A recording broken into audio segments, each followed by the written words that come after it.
Ladies and gentleman, byelection ಅಖಾಡಕ್ಕೆ ಬೆಳಗಾವಿ ತ್ರಿಮೂರ್ತಿಗಳ entry. ಹಾಗಾದ್ರೆ ಲಕ್ಷ್ಮೀ ಹೆಬ್ಬಾಳ್ಕರ್, ಸತೀಶ್ ಜಾರಕಿಹೊಳಿ, ಲಕ್ಷ್ಮಣ್ ಸವದಿ ಈ ಮೂವರಲ್ಲಿ ಯಾರ ಕೈ ಮೇಲು ಅನ್ನುವಂತಹ ಪ್ರಶ್ನೆಗೆ ಉತ್ತರ ನೀಡುವಂತಹ ಸ್ಪೆಷಲ್ ರಿಪೋರ್ಟ್ ನಾನು ನಿಶ್ಚಿತ.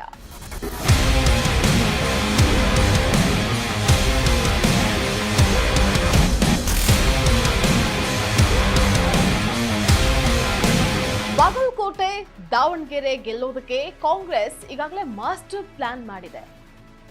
ರಾಜ್ಯದಲ್ಲಿ ಉಪಚುನಾವಣೆಯ ಕಾವು ದಿನದಿಂದ ದಿನಕ್ಕೆ ಹೆಚ್ಚಾಗ್ತಾ ಇದೆ.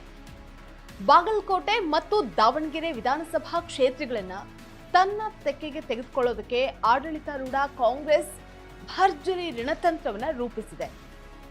ಈ ಉಭಯ ಕದನದಲ್ಲಿ ವಿಜಯ ಪತಾಕೆ ಹಾರಿಸೋದಕ್ಕೆ ಬೆಳಗಾವಿ ಜಿಲ್ಲೆಯ ಮೂವರು ಪ್ರಭಾವಿ ನಾಯಕರಿಗೆ ಹೈಕಮಾಂಡ್ ಮಹತ್ವದ ಜವಾಬ್ದಾರಿಯನ್ನ ನೀಡಿದೆ.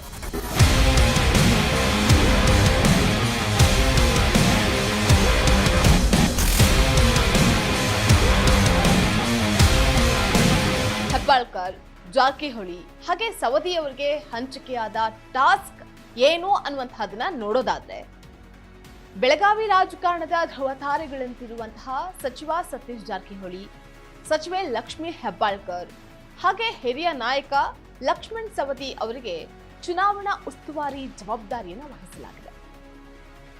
ಬಾಗಲಕೋಟೆ ಕ್ಷೇತ್ರದ ಉಸ್ತುವಾರಿಯನ್ನ ಸತೀಶ್ ಜಾರಕಿಹೊಳಿ ಅವರಿಗೆ ನೀಡಲಾಗಿದೆ. ಅಹಿಂದ ವರ್ಗದ ಮೇಲೆ ಹಿಡಿತ ಹೊಂದಿರುವಂತಹ ಅವರು ಕ್ಷೇತ್ರದಲ್ಲಿ ಪಕ್ಷದ ಸಂಘಟನೆ ಮತ್ತೆ ಮತ ಸೆಳೆಯುವಂತಹ ಜವಾಬ್ದಾರಿಯನ್ನು ಹೊತ್ತಿದ್ದಾರೆ.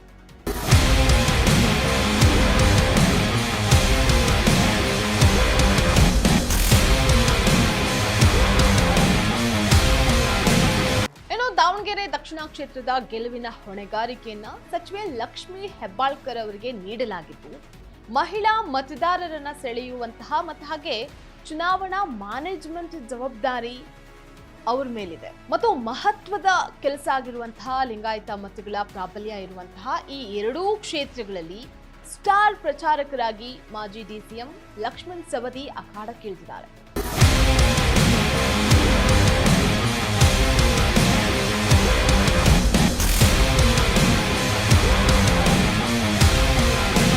ಕಾಂಗ್ರೆಸ್ ಈ ಬಾರಿ ಲಿಂಗಾಯತ ಮತ್ತು ಅಹಿಂದ ಮತಗಳ ಸಮೀಕರಣದ ಮೇಲೆ ಕಣ್ಣಿಟ್ಟಿದೆ. ಬಾಗಲಕೋಟೆಯಲ್ಲಿ ಕುರುಬ ಮತ್ತು ಅಹಿಂದ ಮತಗಳ ಕ್ರೋಢೀಕರಣಕ್ಕೆ ಸತೀಶ್ ಜಾರಕಿಹೊಳಿ ಮುಂದಾಗಿದ್ದಾರೆ.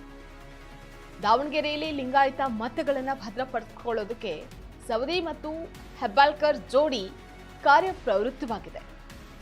ಈ ಮೂವರು ನಾಯಕರು ಬೆಳಗಾವಿ ಜಿಲ್ಲೆಯಲ್ಲಿ ಎಂತಹ ಜಿದ್ದಾಜಿದ್ದಿನ ಚುನಾವಣೆಯನ್ನಾದರೂ ಕೂಡ ನಿಭಾಯಿಸಿ ಗೆದ್ದಂತಹ ಇತಿಹಾಸವನ್ನು ಹೊಂದಿದ್ದಾರೆ. ಈಗ ಜಿಲ್ಲೆಯ ಗಡಿ ದಾಟಿ ನೆರೆಯ ಜಿಲ್ಲೆಗಳಲ್ಲಿ ಕಾಂಗ್ರೆಸ್ ಬಾವುಟವನ್ನು ಹಾರಿಸೋದಕ್ಕೆ ಇವರ ಸಂಘಟನಾ ಚಾತುರ್ಯಕ್ಕೆ ಹೈಕಮಾಂಡ್ ಪರೀಕ್ಷೆಯನ್ನ ಇಟ್ಟಿದೆ.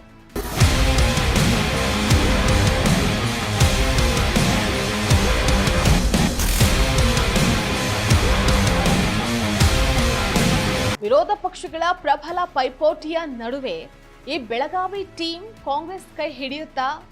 ಈ ಮೂವರು ಘಟಾನುಘಟಿ ನಾಯಕರಲ್ಲಿ ಯಾರ ಕೈ ಮೇಲಾಗುತ್ತೆ ಅನ್ನುವಂಥದ್ದನ್ನ ಕಾದ್ ನೋಡ್ಬೇಕಾಗಿದೆ.